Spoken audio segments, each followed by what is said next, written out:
It's a new day, it's a new activity. Maayong buntag sa tanan. Laing adlaw na pod sa pagpanerbisyo. Ug karon, aduna kitay usa ka mag-uuma nga nakabenepisyo sa atong programa nga animal dispersal. Before nato siya gihatagan, ato sa siyang gi-evaluate. Ug atong nakita nga qualified siya nga maka-avail or mahatagan sa atong programa. Ug mao kini ang atong multitasker nga veterinaryo. Veterinaryo na traffic enforcer pa.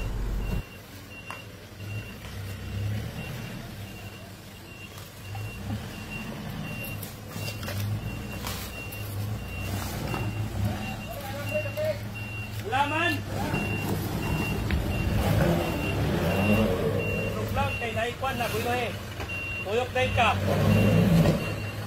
Ah.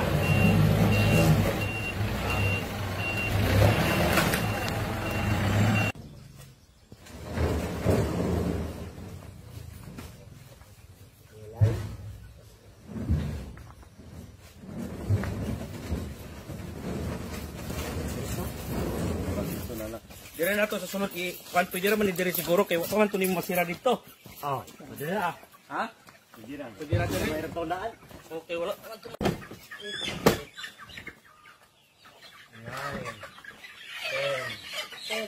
Ah, 11. Ah.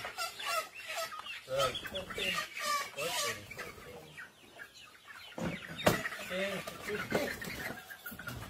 Okay. Pinta.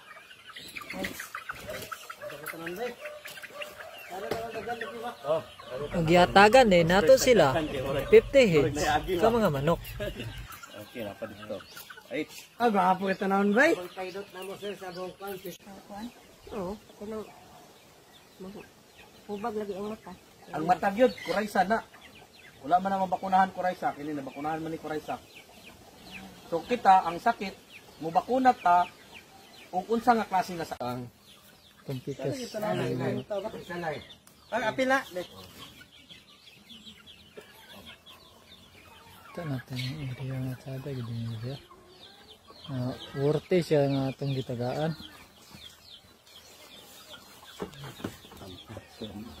Kung makita nato ang iyang preference area nga adunay tubig ug mga sagbot nga pwede makaon sa mga manok.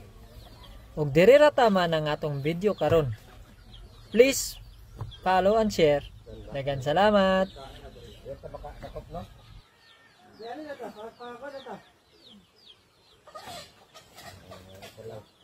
Kita dito, o picture be. Apil ka, apil ka, dokter. Nay, apil ka ni Nay.